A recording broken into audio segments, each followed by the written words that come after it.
Good morning. Welcome to today's message. Hope everyone is light and bright this Monday morning. Those of you going back to work, I hope you have a great week. And here we go. We've got 3 wands. Actually, I want to show that to you. So the 3 wands is about teamwork, it's collaboration, it's expansion, it's travel. I don't really see a lot of people in this card normally with the teamwork, but I do see that she's using 3 supports for her creation. So she is seeking support, but it doesn't really look like it's from a community level. She's using all the resources at her disposal, so it may not just be people. It could be things that you wouldn't normally think of. So this collaboration and this teamwork and this expansion for this new idea might not necessarily involve people. Maybe it's looking at it from a different way, looking at it from a different perspective, using resources that you hadn't used before, resources that you didn't even know you could use. But this is definitely a change in perspective to create something new in a team or collaborative environment, in my opinion. From there, we have the Page of Cups. And the Page of Cups, of course, our page is our child, and Cups is our emotions. So this is a, maybe it's childlike energy. So the fish is out of water, right? And in the traditional saying, a fish out of water, and he looks to be a fish, and looks like he's sitting on a beach, so he's a fish out of water, but it doesn't look like they know or care. So it looks to me like it is much like a child has no idea that they are maybe somewhere they don't belong, or traditionally society thinks they don't belong. For example, I don't know, girls playing football, or boys being in gymnastics or cheerleading, which, don't get me wrong, I don't have any opinion about whether or not they belong there. I think every child should be able to do everything, but society tells us that girls don't play football, and they have their traditional ideas about what boys and girls should be doing. And as children, we don't understand yet those judgments, those boxes that we're putting people into, or those lines that we're drawing, that society tells us we have to draw, and we don't even know why. I mean, who was the first person that said women couldn't play football? I have a hard time with that. How far back can we trace that? To the days of old. And people just blindly led and blindly believed that and followed it, and nobody ever challenged it. And it's kind of like what the world is going through today. The government is doing what they're doing, and they're using fear to do it, and most of the population is letting them, and nobody's challenging it. So what emotions are you having just because you think you're supposed to have them? And are they really yours? Or are you a fish out of water? Can you go against the grain? Can you go with your truest self? Can you go and do what is right for you, regardless if it is right or wrong in society? It's it's looking at things in a whole new perspective. But because it's cups and emotion, I feel like if that is done with love, if the whole world was somewhat rebellious and did what felt right to them inside and brought nothing but love to the situation, nothing bad can come of it, right? So bring love to whatever situation it is that you are creating with your team. Maybe it's a team all thinking about the same thing that they don't even know they're thinking about. Next card out is the Hierophant. Again, major arcana. We know what major arcanas mean. They mean that this is a big cycle, either coming to fruition, to an end, but it's a major life lesson that's happening. The Hierophant is typically a religious ceremony. Usually it's the, in traditional Rider-Waite deck, it looks like a bishop or something like that. So it usually represents some sort of religious authority, or it could mean tradition, fitting in, stuff like that. But this Hierophant, I love this Hierophant because she reminds me of the princess from Princess and the Frog. And I love that movie. But anyway, she's got her feather pen, right? And feathers represent angels. and she's in a library, clearly. She's studying. I never noticed that these books actually had titles on them. This one says Invasions, 1809. And the other one is Legends of something I can't read. At any rate, I never noticed that. So the other thing I noticed about this, the Hierophant in traditional Rider-Waite is male, and in our deck it's female.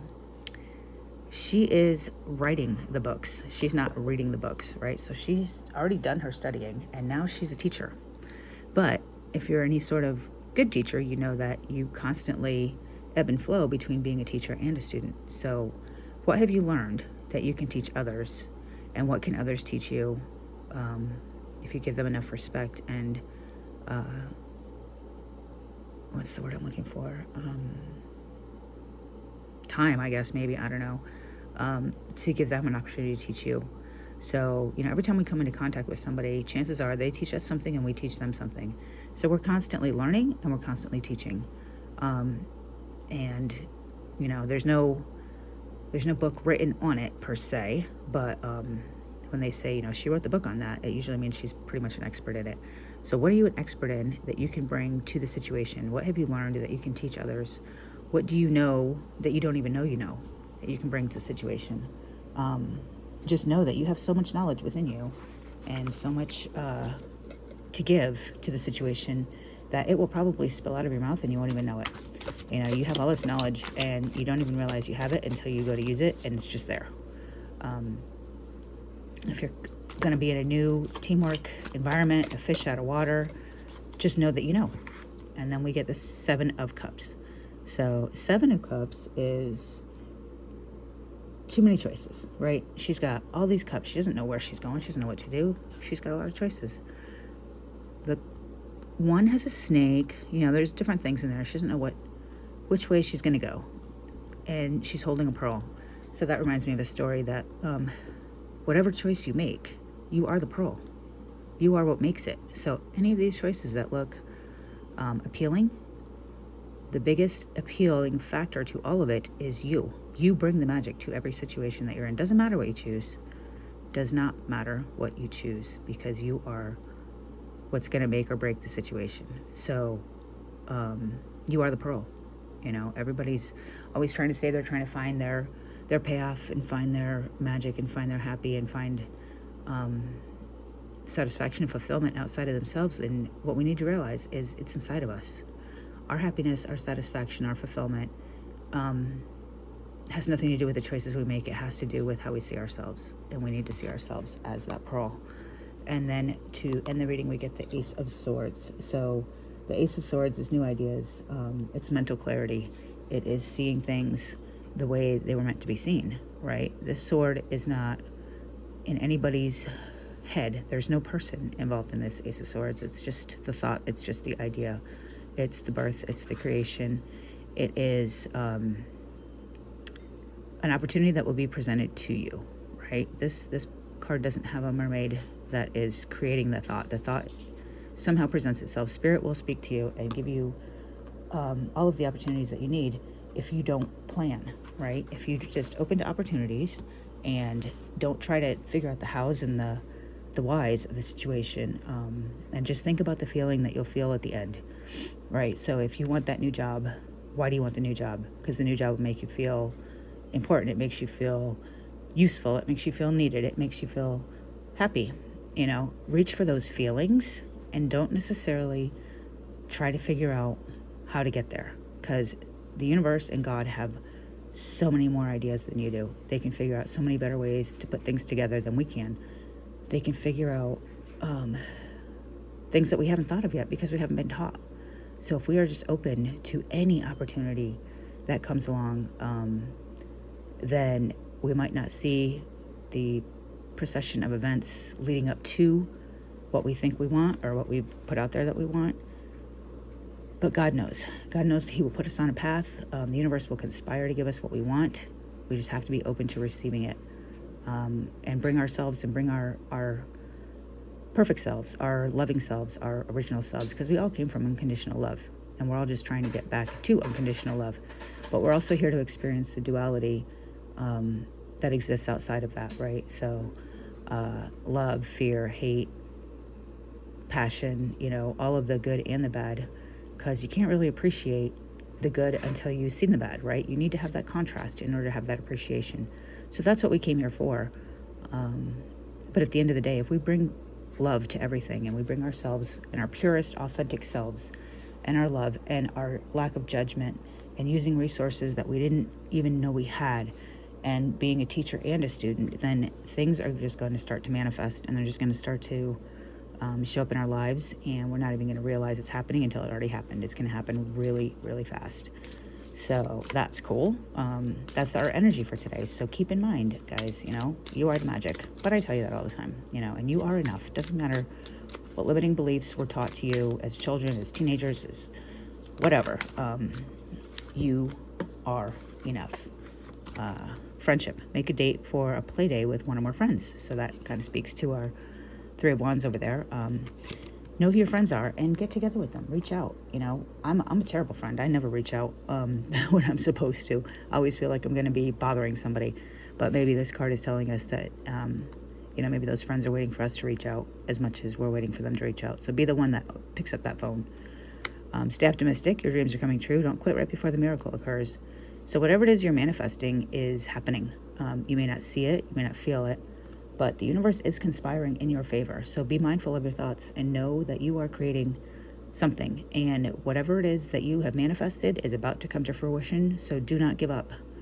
Stay optimistic. Don't look at the negative side of things. Keep positive on all of it, because you're in a very powerful position right here to make whatever you want happen. So make sure that whatever happens is positive for you.